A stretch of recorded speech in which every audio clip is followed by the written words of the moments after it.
G'day folks, welcome to another episode of Stuff and Such. We're got a beautiful little evening here, so I'm gonna do a little gardening.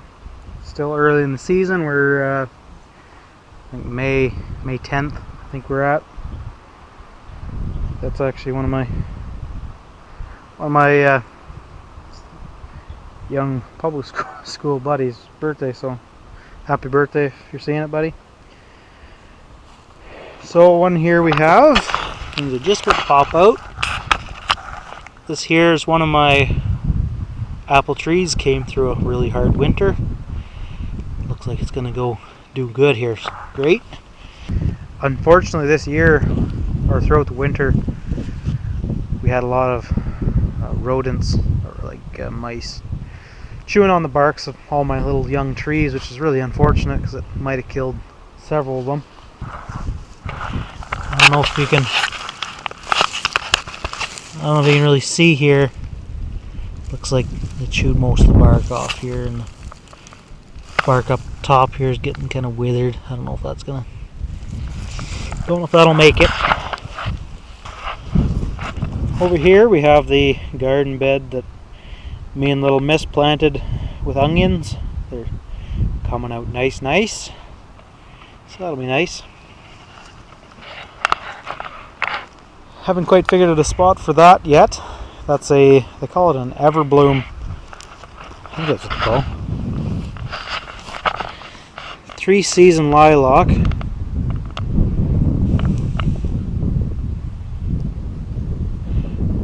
Fragrant bloom spring, summer, and fall.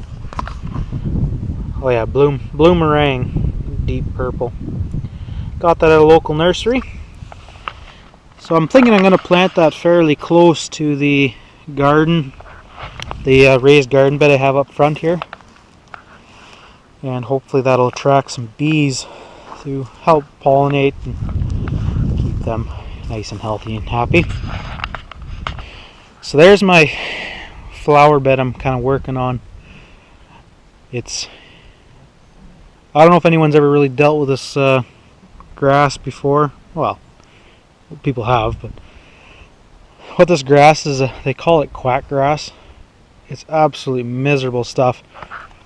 Where you're seeing it grow through here, I put the heavy felt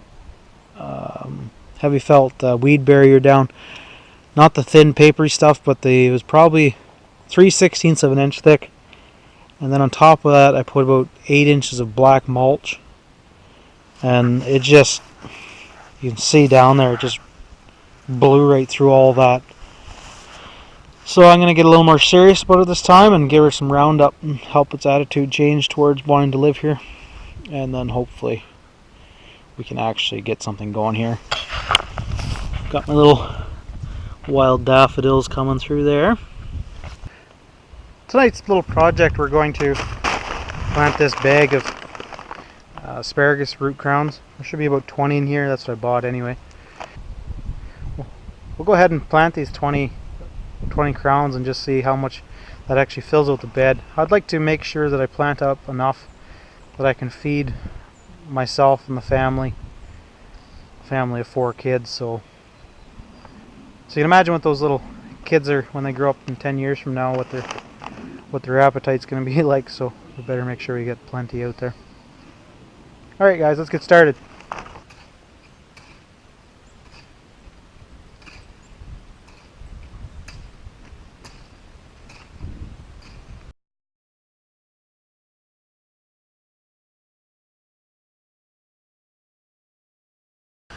Alright.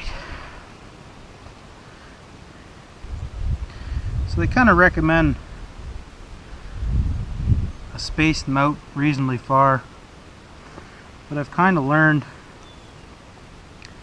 that if you have much open area in between stuff, then it tends to allow weeds and grass and all that sort of good stuff to pop in. So I'm going to plant them fairly dense, and if I don't have enough, which I doubt I will, I have another 25 coming.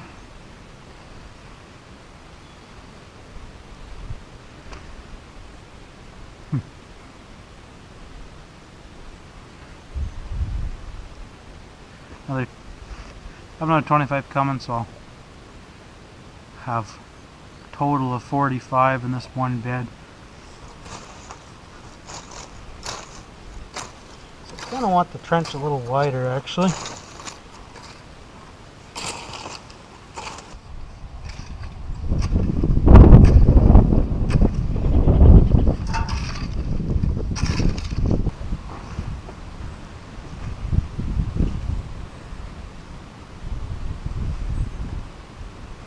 You want to kind of let the roots spread out nice.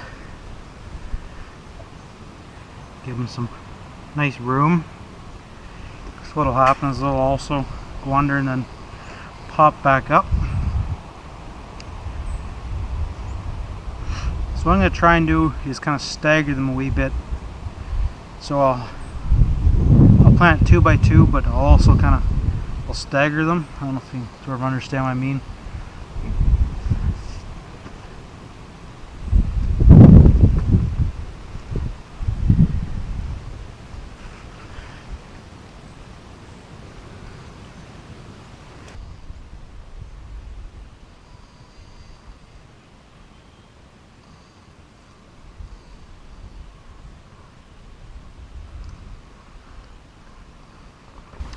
One really nice thing I like about asparagus is that it lasts and comes back every year. And I think a person should plant it if they have the room or even the care, the mindset. It's one of those plants that if you ever got in a survival situation, or because a lot of people forget that it was only 80 years ago that there was a terrible famine in this country, recession. People were starving, people were losing homes, people selling furniture just to try and stay in their house, and even that. I was reading a book on it, and it was just kind of, it's incredible how ignorant we are on stuff like that, of how fragile our living is. If ever there was some sort of blip on the radar and there was no food in the grocery store, it'd be insane. So just one of these simple beds here, you throw $50 worth of, like each one of these was $1, not anything, so you throw 50 bucks at it and get you 50 plants. Well, you could probably feed a person for a few months anyways, if you're desperate. It's better than starving to death.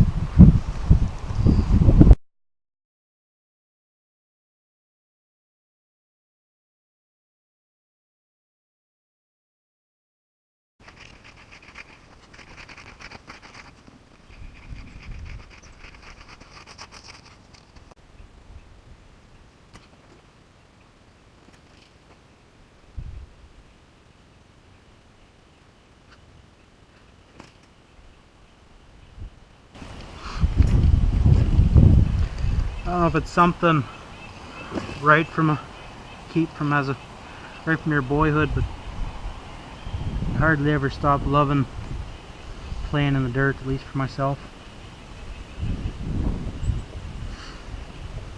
Seeing things grow, seeing your ability to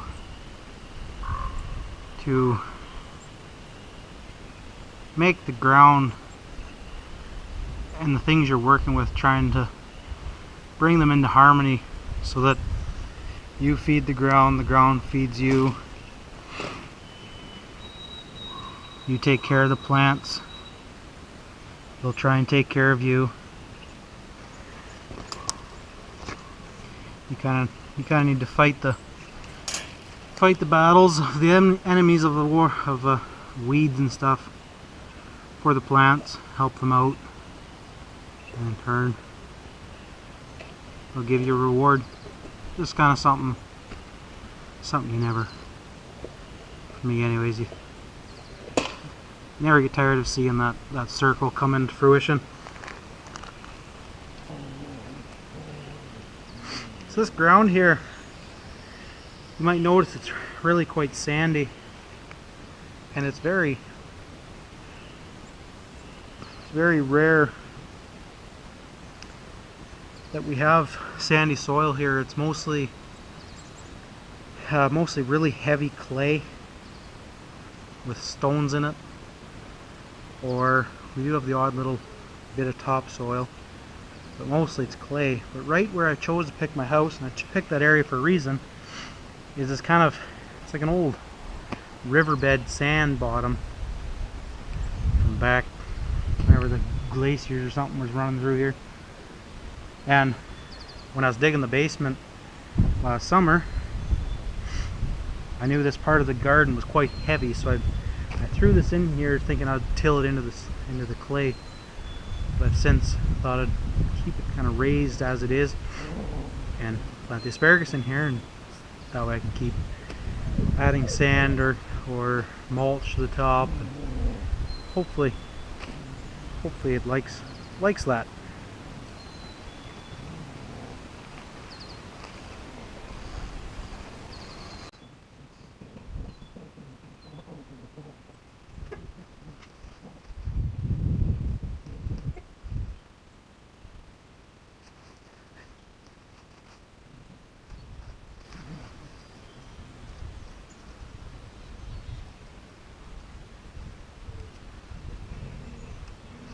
I don't know if these roots are similar to the poplars that I dug out of here when I made the garden, but with those poplars, if you left a piece of root in this thing, you'd make a tree every single time. Look at that whopper.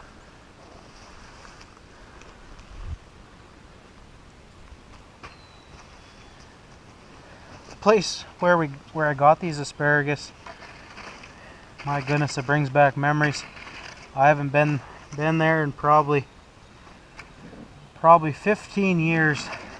I was a kid going there with my mom, and that little building where the register and stuff is, smells there exactly the same. Just brings a person right back.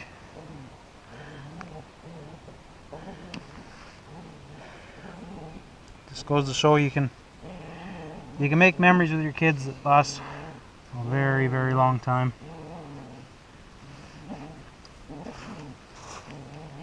And anyone who knows me knows I have an extremely pitiful memory. So for me to be able to remember things like that's pretty special. So I'll cover them back up here.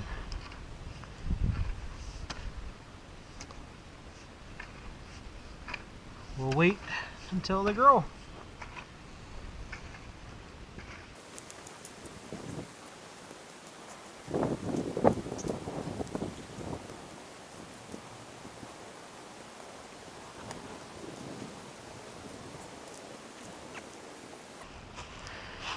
Alright guys, that'll wrap up today's little video. Hope you enjoyed yourselves watching me going on them asparagus beds there, showing you how I did it. And when you look back a couple of years from now in the videos, even a year from now, seeing how they turned out, you can decide if you want to do it that way yourself or if you don't want to. Anyways, thanks for joining me. Have a good night, guys.